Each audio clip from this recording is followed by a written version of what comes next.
사람이 갑자기 변하면 죽는다는 얘기가 있습니다. 그래서 여러분 갑자기 변하시면 안 돼요. 놀랍니다. 사람이 갑자기 변하면 죽는다고 이렇게 얘기를 많이 하는데, 그럼에도 삶의 다양한 사건들로 인해서 깨달음을 얻고 또 사람이 변하기도 하죠. 다양한 삶의 경험들 또 사건들을 마주하면서 깨달음을 얻기도 하고 사람이 변하기도 하는 것도 사실입니다. 하지만 방향은 거의 일방임을 알 수가 있어요. 좋은 사람이었다가 나쁜 사람으로 변하는 방향이 대부분이죠. 그러니까 좋은 사람이었는데, 괜찮은 사람이었는데 조금 안 좋게 또 나쁘게 변하는 경우가 대부분이고요. 반대로 악인이 갑자기 선한 사람으로 바뀌는 경우는 드물죠. 내노라는 악인이 어느 날 갑자기 천사가 됐다? 이런 일들은 마주하기는 참 드문 것 같습니다. 현실에서는 거의 일어나지 않아요. 오늘 우리는 구약성경 역대하를 읽었고, 우리가 읽었던 본문에 나오는 인물이 여호사밧입니다. 유다왕 여호사밧은 어떤 방향을 살았는지 오늘의 주제입니다. 유다왕 여호사밧은 어떤 방향을 살아갔던 인물인지를 중심으로 말씀을 생각해 보려고 합니다. 성경에도 보면 선함으로 시작하여 악함으로 마치는 경우가 대부분이에요. 성경에 많은 인물들이 나오는데 선함으로 출발했다가 악함으로 맞춰지는 경우가 대부분이죠. 예를 들면 삼손이 하나님이 특별한 사명을 위해서 힘을 주셨죠. 하지만 삼손은 힘만 믿고 설치다가 비참한 최후를 맞이하게 됩니다.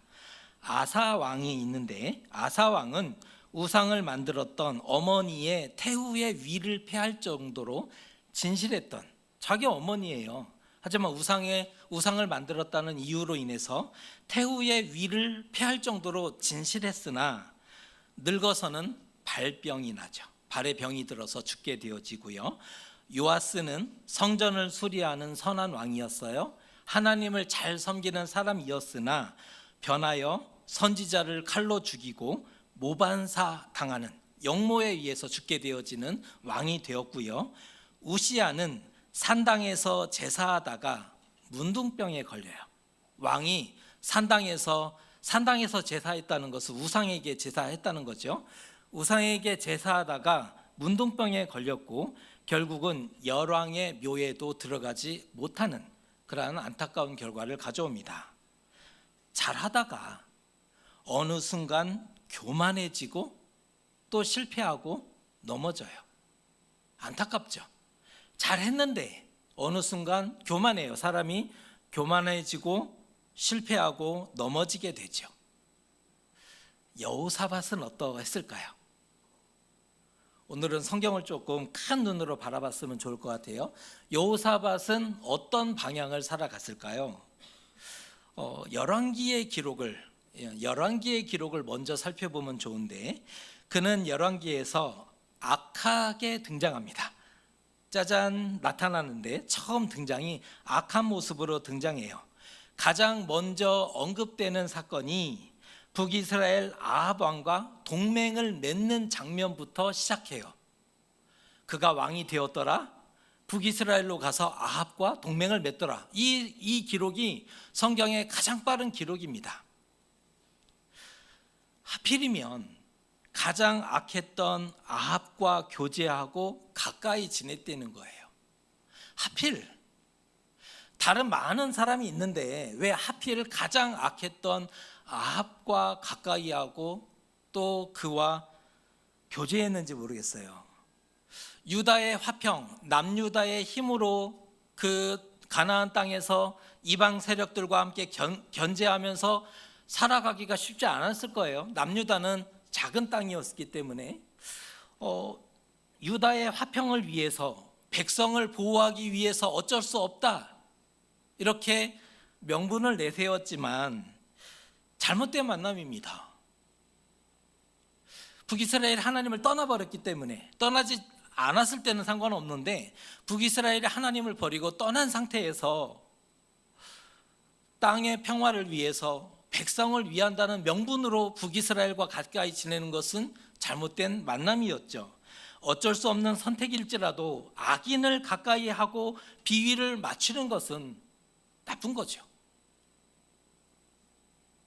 그런데도 아합이 군사동맹을 요청하자, 그러니까 아합 왕이 군사동맹을 요청해요. 그랬더니 여호사밧이 이렇게 반응합니다. 나는 당신과 다름이 없고 내 백성은 당신의 백성과 다름이 없습니다.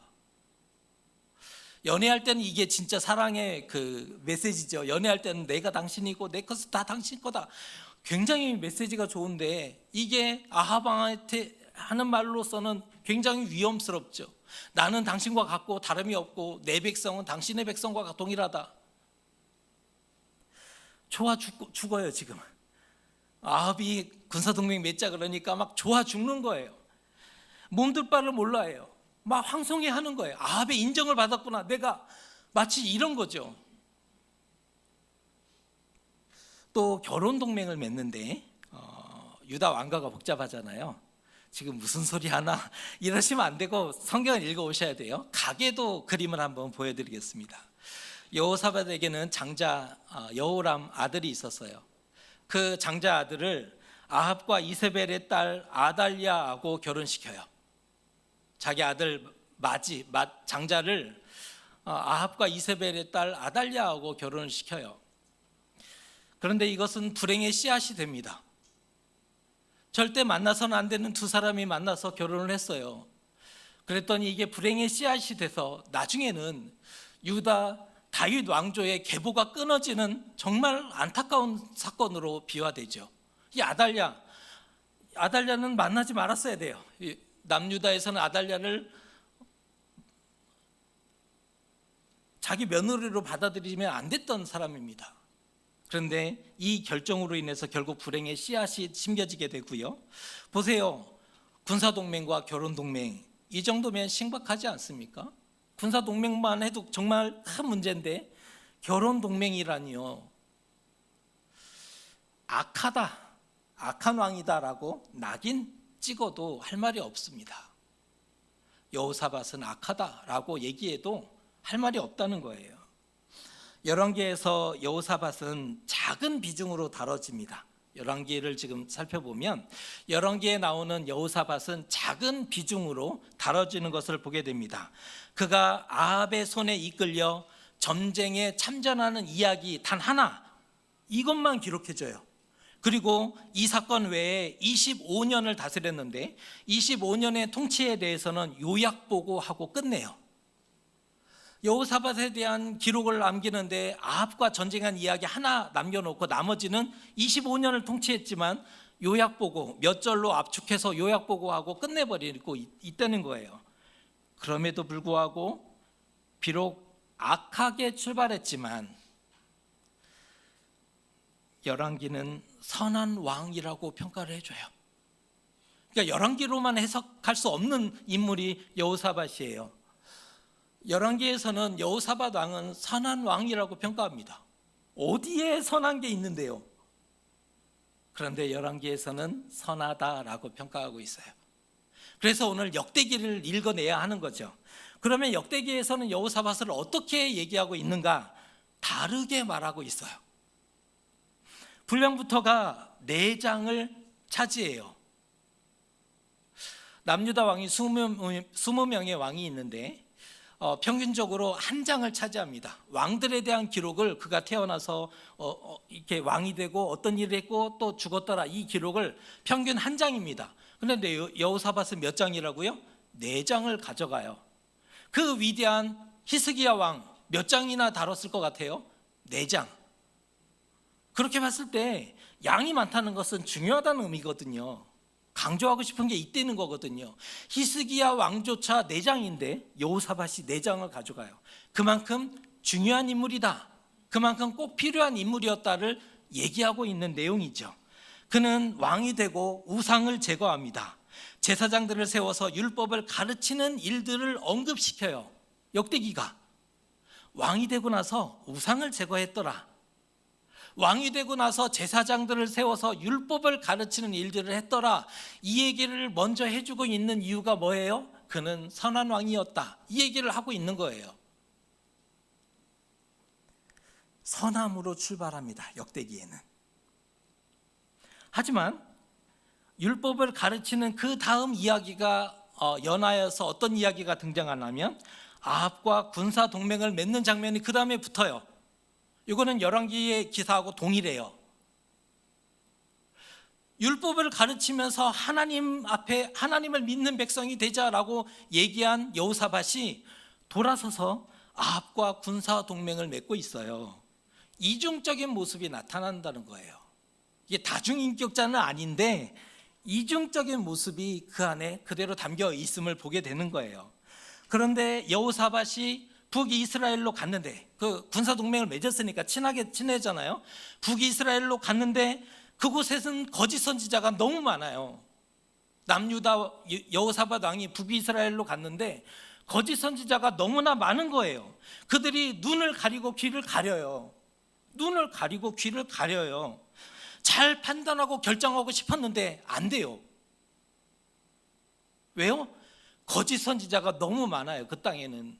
그래서 친구를 잘 만나야 한다는 게 이게 중요한 거죠. 가까이 누구를 만나고 있느냐가 중요한 이유가 여기에요. 잘하고 싶었단 말이에요. 그런데 그 땅에 북이스라엘로 갔더니 거짓 선지자가 너무 많은 거예요. 눈 가리고 귀를 막는 사람들이 잘 판단하지 못하게 되는 거죠. 결국 선지자의 경고를 무시한 채 전쟁에 나가지 않습니까? 선지자가 분명히 언급했어요. 이 전쟁은 유혹해서 왕을 죽이려고 하는 일이기 때문에 하나님의 마음을 전달했잖아요. 가면 안 됩니다. 아합 왕은 반드시 죽을 겁니다 라고 경고했는데 그 말이 안 들리는 거예요. 안 들려요? 눈도 가려졌어요. 결국 전쟁에 나가죠. 그 과정에서 아합 자신은 뭔가 자신에 대한 예언이니까 이게 뭔가 느낌이 있었는지 변장하고 나가요. 갑옷을 입고 일반 장수들이 입는 갑옷을 입었겠죠. 예, 갑옷을 입고 나가고 여호사밧은 왕복을 입혀서 내보내요. 전쟁에 나가는데 왕복, 그 화려한 걸 입혀서 나가면 사람들이 누구를 보고 화를 쏘겠어요. 메시지 성경에서는 이렇게 번역합니다. 아합이 자기 왕복을 벗어서 여호사밧에게 입혔대요. 자기 왕복이 더 좋았는지.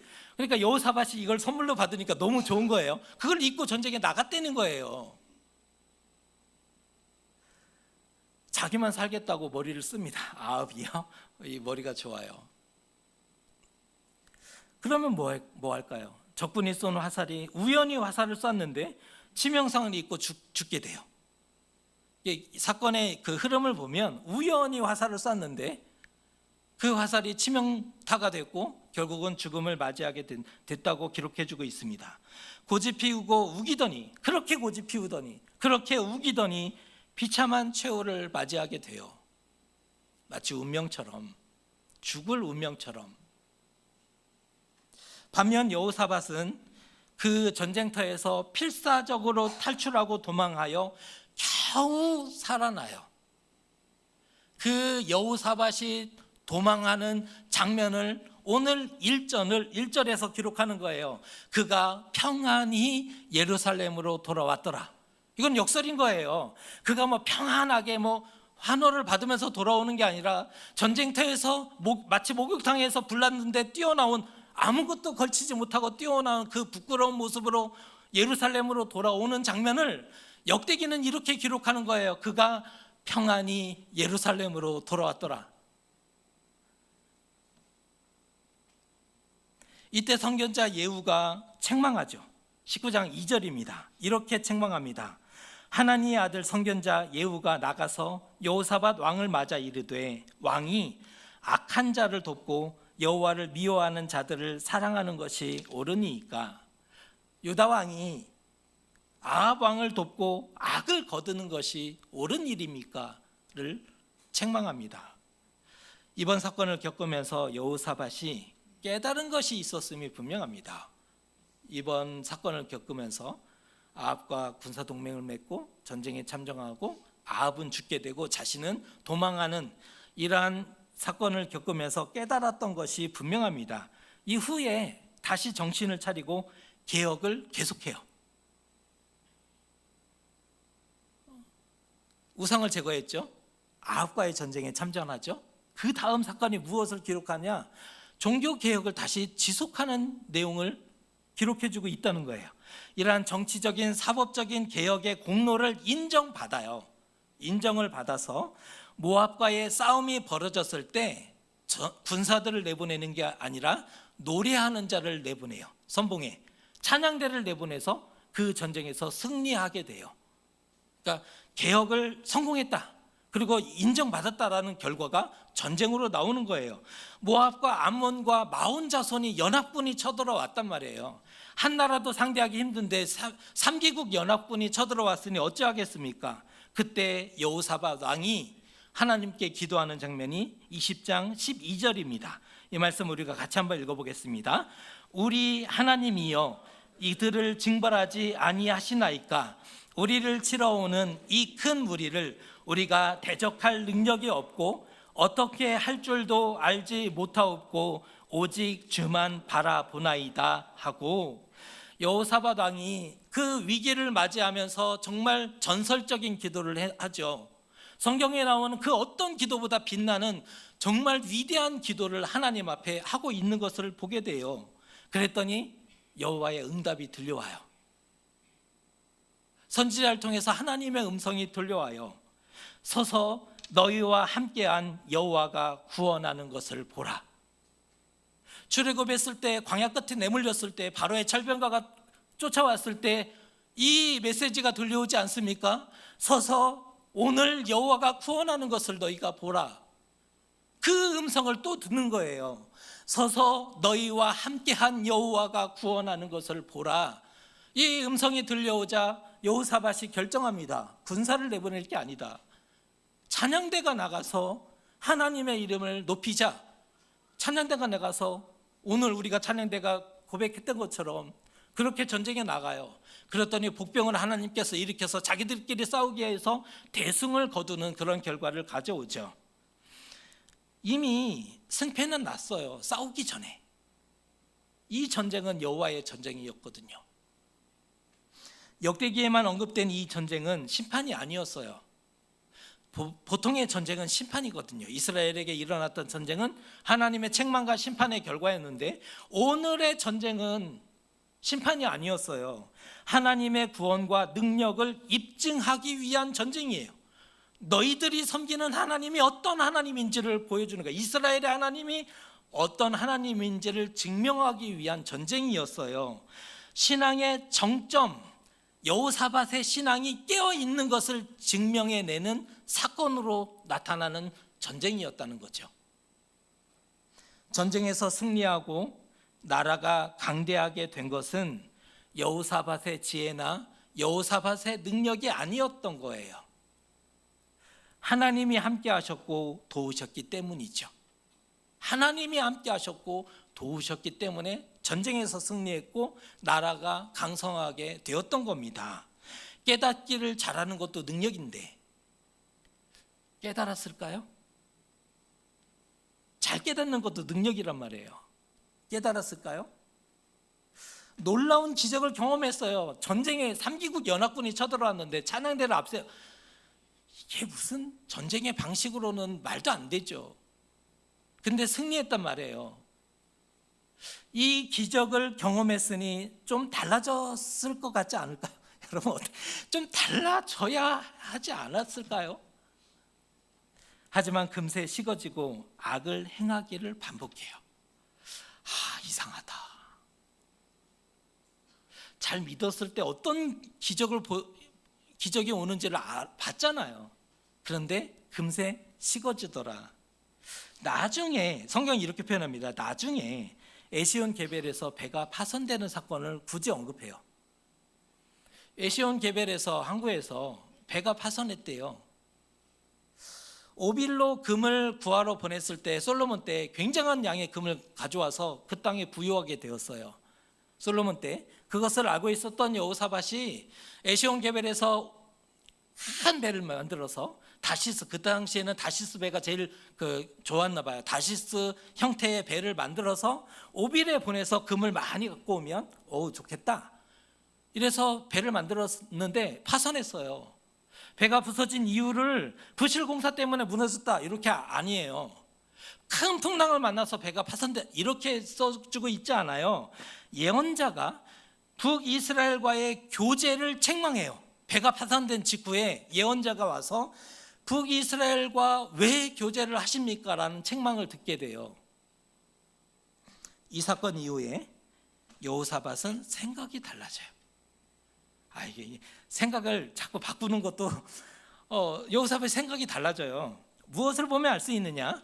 아합이 죽었고 그 다음 왕이 아하시아 왕이 북이스라엘인데, 북이스라엘 왕 아하시아가 내 종으로 당신의 종과 함께 배를 만들어 오빌로 보내도록 같이 합시다. 이전에 한번 파손했으니까 다시 그 일을 합시다 라고 서신을 보내왔는데, 이번에는 여호사밧이 허락하지 않아요.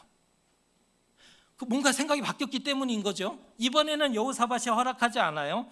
적어도 파손의 원인이 북왕국과의 교제, 동맹 때문이다라고 생각했던 것이 분명해요. 선지자의 책망을 듣고 생각을 바꿔냈던 거죠. 이후로 더 이상 북이스라엘과 동맹하지 않게 되죠.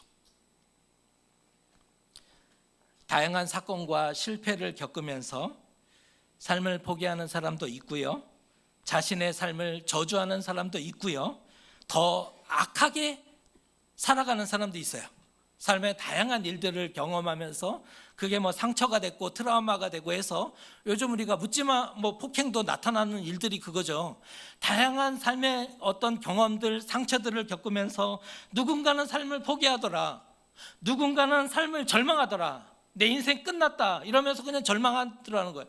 누군가는 더 악하게 되더라, 악인보다 더 악하게 되는 것을 보게 돼요. 세상을 저주하는 사람도 있고 또 신앙을 포기해버리는 사람도 있어요. 하나님이 살아계시냐, 이게 포기해버리는 거죠. 자신의 어떤 경험들이 도무지 용납이 되지 않으니까, 이게 상처가 되니까.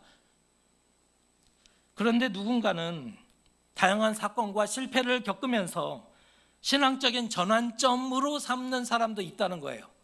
터닝 포인트라고 얘기하죠. 누군가는 내 인생 끝났다라고 포기하고 더 악하게 가는 사람도 있지만, 누군가는 그 사건과 실패를 겪으면서 신앙적인 전환점으로 삼아내는 사람도 있다는 거예요. 깨닫고 삶의 방향을 바꿔요. 이게 잘못됐구나, 삶의 방향을 바꿔내는 사람이 있다는 거. 누군가는 깨달아. 그리고 삶의 방향을 바꿔내요. 이게 하나님께서 싫어하시는구나, 삶의 방향을 바꿔내고 믿음으로 반응한 사람이 있다는 거예요. 이전보다 더욱 하나님께 가까이 간다면 그가 무엇을 보게 될까요? 기적을 보게 되겠죠. 똑같이 살아냈다면 보지 못했을 건데, 그 삶의 방향을 바꾸고 믿음으로 반응했다면 그가 다음에 무엇이 다가올까요? 기적이라는 것을 보게 되고 경험하게 될 겁니다. 성공했을 때 하나님께 가까이 가는 것이 지혜입니다. 왜냐하면 그때 그 자리는 교만하기 쉬운 자리고 넘어지기 쉬운 자리죠. 성공했을 때 하나님께 더 가까이 가는 것은 지혜예요. 그래서 왜요? 그 자리는 넘어지기 쉬운 자리거든요. 그 자리는 교만하기 딱 좋은 자리인데, 성공했을 때 하나님께 더 가까이 간다는 것은 지혜자예요. 잘하는 거죠. 또한 실패했을 때 하나님께 가까이 가는 것은 성공의 지름길이고 회복의 지름길이에요. 실패했단 말이에요. 그 실패가 무엇을 가져다 줄까요? 자괴감과 나는 여기밖에 안 되는구나, 나란 존재는 이것밖에 안 되는구나, 무너지기 딱 좋은 자리인데 하나님께 가까이 가요? 실패했는데 하나님께 가까이 간다? 이거는 성공할 수 있는 기회라는 것이 주어지는 거잖아요. 이렇게 보면 하나님께 가까이 가는 것은, 하나님께 가까이 간다는 것은 실패나 손해가 전혀 없는 완전한 방식이라는 거예요. 성공했을 때뿐 아니라 실패했을 때에도 손해가 전혀 없는 완전한 방식이에요. 다른 능력은 없지만, 우리가 달리기가 빠른 것도 아니고 신체적인 능력이 탁월한 것도 아니고 지식을 무엇인가를 습득하는데 잘하는 게 아니고 관계적인 면에서 탁월한 어떤 인간적인 재능이 있는 것도 아니고, 다른 능력은 없지만 이것은 가질 수 있는 거 아닐까요? 하나님께 가까이 가는 것, 하나님께 가까이 가는 것, 이것이 우리의 지혜가 되기를, 이것이 우리의 능력이 되기를, 이것이 우리의 실력이 되기를. 우리는 능력 있는 사람이에요. 우리는 실력 있는 사람이에요. 어떤 의미에서요? 하나님께 가까이 간다는 점에서 우리는 이 실력과 이 능력으로 세상과 싸워보는 거죠. 다른 능력과 실력은 없지만 이 능력과 이 실력을 가지고 세상과 싸워보는 거예요. 성공한 자리에서 지혜롭게 되는 것, 그것 선택입니다. 선택할 수 있어요. 성공한 자리에서 하나님께 가까이 가는 것을 선택하는 지혜자가 되셨으면 좋겠어요. 실패한 자리에서 하나님께 가까이 가는 위대한 사람들이 되었으면 좋겠어요. 왜 위대하다고 설명을 했어요? 보통 사람들은 그렇게 하지 않으니까. 실패한 자리에서는 포기해버리는 것이 훨씬 쉬워요. 포기한다 하더라도 누구 뭐라고 하지 못할 거예요. 왜요? 입장 바꿔놓으면 다 그럴 테니까. 어느 누구도 그 자리에서 다시 도전하고 다시 일어선다는 것은 쉽지 않으니까. 그러나 그 위대한 일을 선택해 보자는 거예요. 실패한 자리에서 다시 하나님을 바라보고 하나님을 가까이 가는 것으로. 왜요? 그 길만이 사는 길이고, 그 길만이 이기는 길이고, 그 길만이 우리에게 다시 기회가 주어지는 길이기 때문이죠. 열왕기에서는 여호사밧의 종교 개혁에 대해서는 언급하지 않습니다. 생략해요. 열왕기와 역대기는 다르게 표현하죠. 열왕기에서는 여호사밧의 종교 개혁에 대해서는 언급하지 않아요. 평면적으로 해석하면, 열왕기에 대해서 여호사밧을 평면적으로 해석하면 그는 악한 사람이었으나 어떤 심판을 깨닫고 선한 사람으로 바뀐 행운아로 기록해주고 있어요. 열왕기에서는 여호사밧은 악한 사람이에요. 그런데 어떤 계기를 통해서 깨달음을 얻고요, 선한 사람으로 바뀌는 행운아입니다. 이것이 사실이라면 대단한 거죠. 악인이 선인 됐어요. 대단한 거죠. 반면 역대기는 그는 본래 선한 사람이다 라고 출발해요. 그는 본래가 선한 사람이었다. 하지만 성공에 취해서 교만해서, 지금 교만이 언급돼요. 교만해서 하나님을 떠났다가 다시 정신 차리고 돌아온 왕으로 기록해지고 있어요. 이후에 그가 매를 맞고 돌아온 이후에 대대적으로 개혁을 시작해요. 죄악의 온상이었던 산당을 제거해요. 성경에서 산당을 제거한 사람은 무조건 선한 사람이에요. 언급시키는 거예요. 여호사밧이 산당을 제거했다. 성경에서 나오는 산당은 악의 온상이거든요. 그런데 그 산당을 제거했다? 선한 사람이에요. 무조건. 여호사밧이 산당을 제거한 사람으로, 무조건 선한 사람으로 역대기는 기록해요. 온 땅에 제사장과 교사를 보내서 율법을 가르쳐요. 그것도 답답한지 자기가요, 마을마다 가서 하나님께로 여호와를 섬기는 백성이 되거라라고 가르치고 있어요. 재판관을 세우고 재판관들에게 경고하잖아요. 하나님 앞에서의 재판을 하십시오. 사람에게 흡족한 재판이 아니라 하나님 앞에 공정한 재판을 하셔야 합니다를 그렇게 얘기하죠. 백성들을 여호와께로 돌아오게 한 왕으로 그렇게 기록해줘요. 백성 위에 군림하고 지배하는 왕이 아니라 목자처럼 백성을 돌보고 책임지고 있는 왕으로 써주고 있습니다. 여호사밧은 인생의 철로 역정을 거치면서 성장하는 모습을 보여줘요. 오늘 우리가 나누고 싶은 말씀입니다. 그가 실패한 사람, 실패도 있잖아요. 역대기를 보면 성공과 실패가 있어요. 성공과 실패가 있었어요. 인생의 철로 역정을 거치면서 그는 성장하는 모습을 보여주더라는 거예요. 여호사밧만 그런가요? 사람의 인생은 성공과 실패가 반복되지 않습니까? 우리가 걸어온 인생도 좋았을 때가 있었고, 정말 골짜기 그 어떤 빛을 발견하지 못했을 때 이제 끝났다라고 했을 때도 있을 거예요. 성공과 실패가 반복되죠. 여호사밧이 그랬던 것처럼 우리의 인생도 성공과 실패가 반복돼요. 그럼에도 희망적인 것은 희망을 발견하는데 희망적인 것은 좀 더 객관적인 기록이라 할 수 있는 열왕기에서 여호사밧을 선한 왕이라고 말하고 있다는 거예요. 이건 좀 더 객관적인 기록이라고 볼 수 있는 열왕기에서 여호사밧을 선하다라고 평가하더라는 거예요. 그 인생에 대해서. 그렇다면 우리의 삶도 비록 성공과 실패와 좌절이 그대로 녹아진, 한 번 성공하고 10번 실패하고, 아니 20번 실패하고 100번 실패하는 우리의 삶인데, 우리가 성공이 없진 않잖아요. 한 번 성공하고 100번을 실패하고 또 넘어지는 그러한 우리의 삶이지만,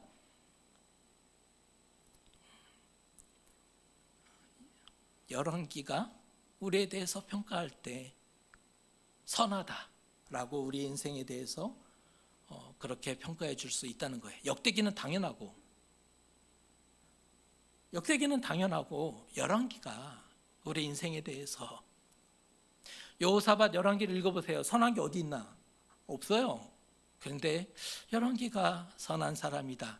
아마 역대기하고 같이 봤기 때문에 그럴 수도 있지만 선한 사람이었다라고 인생을 평가해 줍니다. 우리 인생을 평가할 때 선한 사람이었다, 그렇게 평가해 줄 것 같아요. 희망이지 않습니까? 우리 같은 사람들에게는 너무나 큰 희망인 것 같아요. 변화는 좋은 쪽으로 바뀌고 성장하는 것을 표현할 때 변화되었다라고 주로 쓰는 단어입니다. 변질은 대신 첫 마음을 잃어버리고 악하게 바뀌는 것을 변질됐다라고 쓰죠.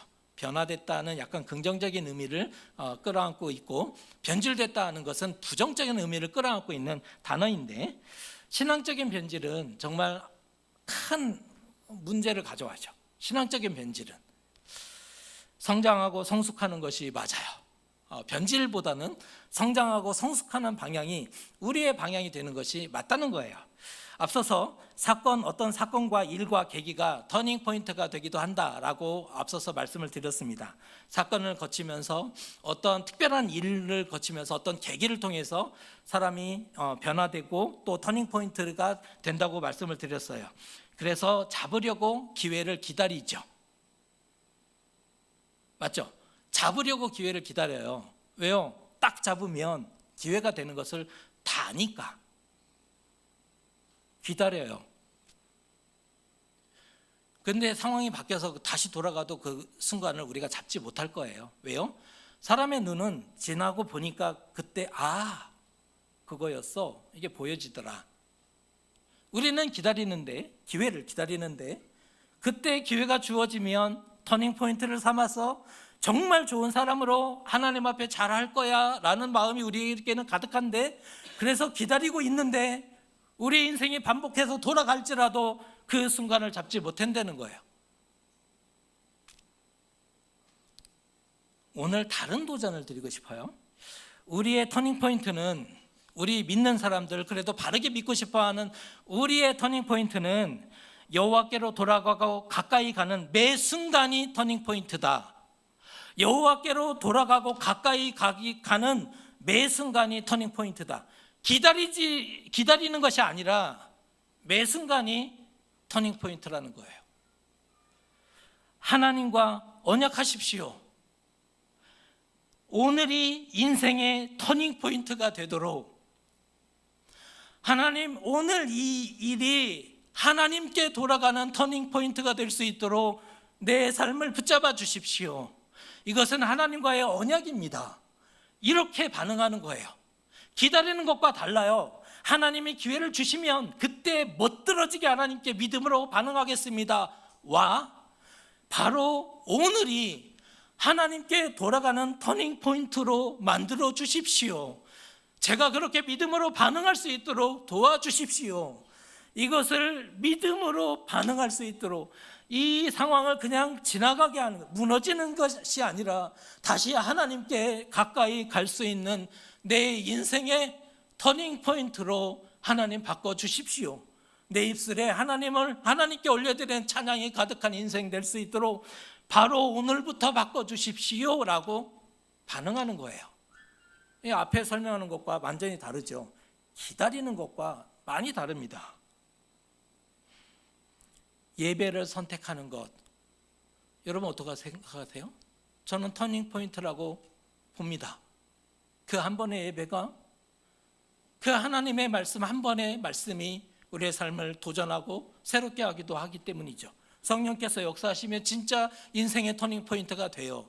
우리는 예배를 쉽게 생각하지만 아니요, 바로 오늘이 하나님을 만나는 터닝 포인트로 바꿔주십시오 라고 예배하는 사람과 그냥 왔어요, 안 하면 마음이 무거워서요 하는 사람은 다른 예배를 드리게 돼요.